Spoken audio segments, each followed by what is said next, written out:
mga ka-stroke, for today's video ay papakita ko po sa inyo ang practice training ng ating mga daliri kung paano siya pipick up ng mga bagay. Kailangan mag-practice din po yan bawat mga daliri. Pero pinakamahalaga ay ang hintuturo at saka ang hinlalaki para sa pag-pick up. Kailangan sila matraining sila para magamit natin sa kapaki-pakinabang na bagay. So bago ko pakita yan, kung bago ko pa lang po sa aking channel, please subscribe at huwag nyo kalimutang hit ang notification bell para updated tayo sa mga video kagaya nito na lumalaban sa stroke. Just like and subscribe at huwag nyo kalimutang hit ang notification bell.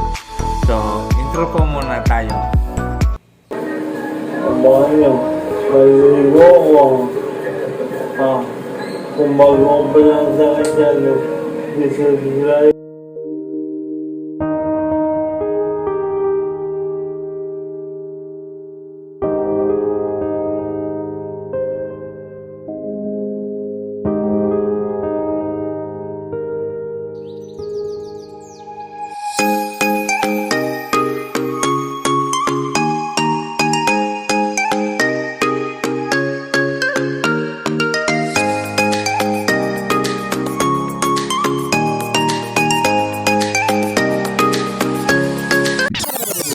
So guys, ganito po ang gagawin natin mga ka-stroke.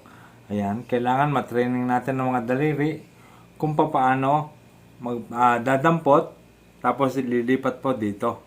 Ayan, mahalaga po na pa-practice natin ang hintuturo at ang hinlalaki.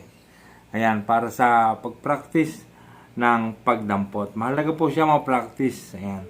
So una po, ganito po ang gagawin natin. Meron po tayong dalawang basahan na bilog. Ayan. Ganito po. Ayan. Tapos ganito po lang ang layo. Ayan. Ililipat po natin ang jaw lens dito, isa-isa. Ayan. Hintuturo at hinlalaki. Ganyan po. Ayan. Practicing po natin. Ayan. Kailangan mapaganda natin itong si elbow. Ayan. At dapat nakapanatag ang ating isip. Concentrate tayo. Ayan, dahan-dahan. Ito po ay 5. Ayan.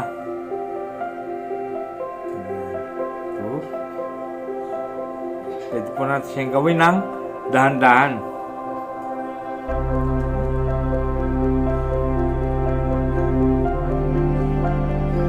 Four. And 5. Ayan, madali lang po. Ayan. Pero kailangan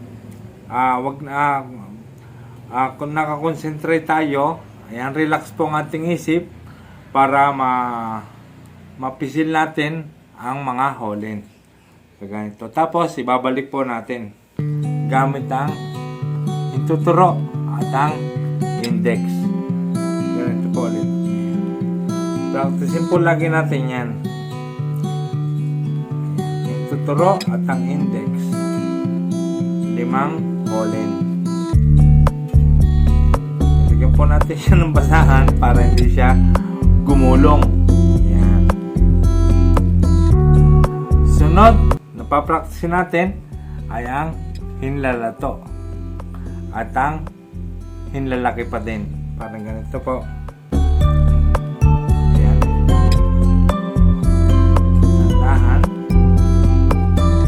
Kailangan nakarelax ang isip.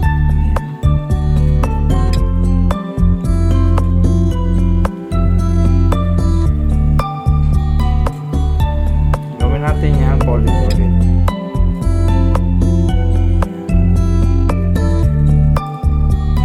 Tapos ibabalik po ulit natin.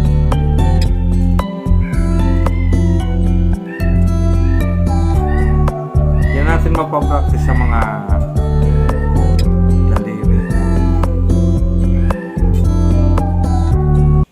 Ayan. Sunod ay palasinsingan.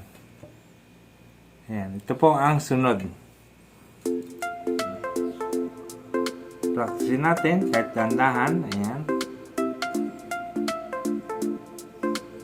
Diyan natin mapapractice ang ating mga daliri. Ayan. Siyempre, kasama na rin ang forearm at saka ang elbow.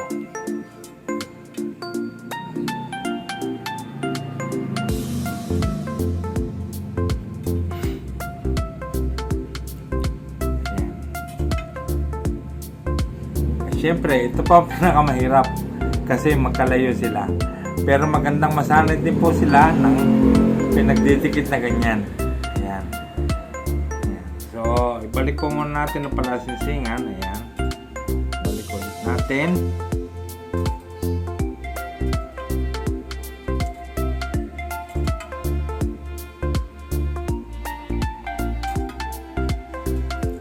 Sunod ay kalingkingan.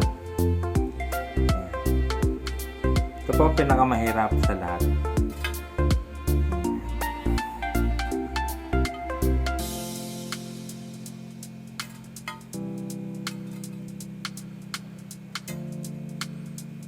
Kailangan kasi pinapractice siya ng pinapractice para siya ay masanay.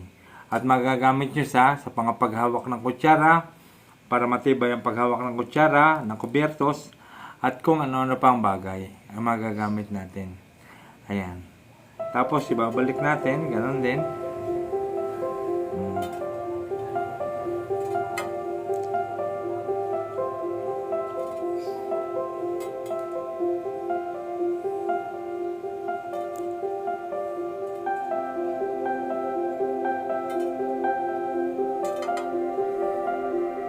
Ayan. Ngayon, para ma-practice din natin, kailangan practicein din natin ang ganito. Ayan.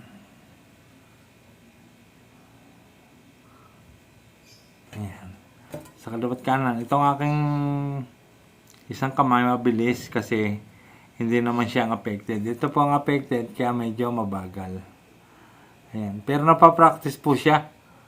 Pag lagi natin ginagawa yan, nasasanay po ang ating kamay. Paulit-ulit natin gawin ang mga bagay na yan. Ganito. Ayan. Tapos gamitin natin sa pag-pick up na kahit na anong bagay na maliit, kagaya ng jolens, at dapat ay merong ganitong basahan. Para magamit natin siya sa kapakipakinabang. At madali natin siya may bubukas-sara pag ginagawa natin yon. Sa mga pag-pick up, paghawak ng mga kubyertos, ay magagamit natin. Kasi mabibigyan natin siya ng lakas. Yung po mga pinakita kong training sa daliri ay talagang malaki ang may tutulong. Kapag ginagawa natin ng araw-araw, ng 1 by 1, ay malaki ang may tulong niya sa mga daliri para mapalakas at magamit natin sa kapakipakinabang na bagay. At kailangan dapat, bago natin gawin yon, kailangan nakarelax din ang ating isip at kailangan panatag din ang ating loob para tayo ay makapag-concentrate. Ayan. At saka syempre, maniwala tayo sa ating kakayahan, sa ating sariling kakayahan.